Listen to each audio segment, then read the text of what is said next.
तो बच्चों last lecture में मैंने आपको न्यूटन्स का फर्स्ट लॉ बताया था। मैंने न्यूटन के फर्स्ट लॉ में आपको बताया था कि कोई ऑब्जेक्ट अगर रेस्ट में है तो रेस्ट में रहेगा जब तक उस पर कोई एक्सटर्नल फोर्स ना लगी हो, और कोई ऑब्जेक्ट अगर कांस्टेंट वेलोसिटी से जा रहा है तो कांस्टेंट वेलोसिटी में रहेगा जब तक उस पर कोई एक्सटर्नल फोर्स ना लगी हो।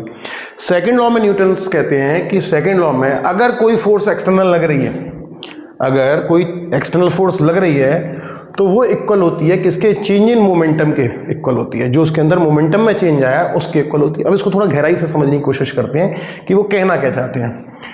देखिए, चेंज इन मोमेंटम जैसा कि मैं जानता हूं किसके बराबर होती है? मास इंटू वेलोसिटी के बराबर होता है चेंज इन मोमेंटम। ठीक, मैं मास और वेलोसिटी अगर इसमें रख दूं तो मेरे पास फोर्स इक्वल टू आता है d/dt मास इंटू वेलोसिटी।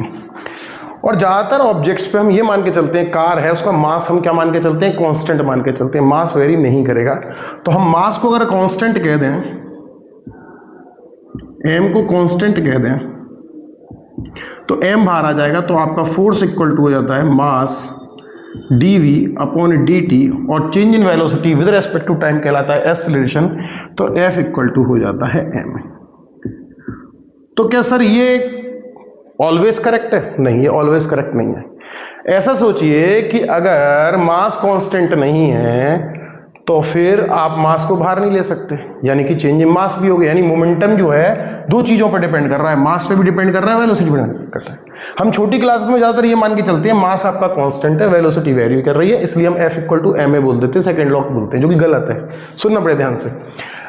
कोई रॉकेट है, अब रॉकेट जा रहा है ऊपर की तरफ तो उसका मास भी तो कम हो रहा होगा, और मैं कह दूं कांस्टेंट वेलोसिटी से जा रहा है और मास वेरी कर रहा है, तो ये फॉर्मूला काम नहीं करेगा आपका F इक्वल टू m। क्यों नहीं करेगा इसको समझते हैं डिफरेंशिएशन मेथड से। फिर से करते हैं। फोर्स इक्वल टू हो गया आपका dp/dt, और मैंने कह दिया dmv/dt।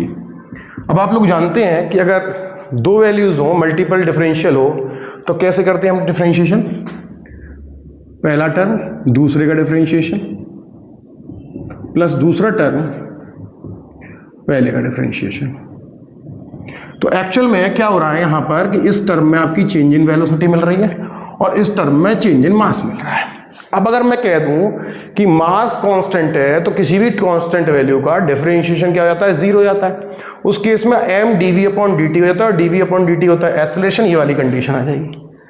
अब उल्टा सोच के देखिए, मैं कहूं रॉकेट कांस्टेंट वेलोसिटी चल रहा है, उसका मास वेरी कर रहा है, तो कांस्टेंट वेलोसिटी से चल रहा है, मास वेरी कर रहा है, इसका मतलब कांस्टेंट वेलोसिटी के टाइम पर अगर वेलोसिटी कांस्टेंट है तो कौन सा टर्म जीरो हो जाएगा?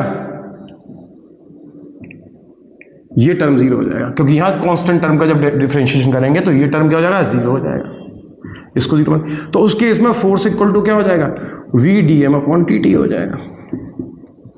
इसीलिए मैंने आपसे कहा था कि always F equal to ma second law नहीं होता है। तो कोई आपसे आज के बाद कोई पूछे सेकंड लॉ न्यूटन्स का बताइए, तो F इक्वल टू ma बिल्कुल मत बोलना, गलत हो सकता है। ये तभी एप्लीकेबल है जब मास कांस्टेंट है, और ये एप्लीकेबल तब नहीं है जब मास वेरी कर रहा है। मैं समझता हूँ बात क्लियर हुई होगी।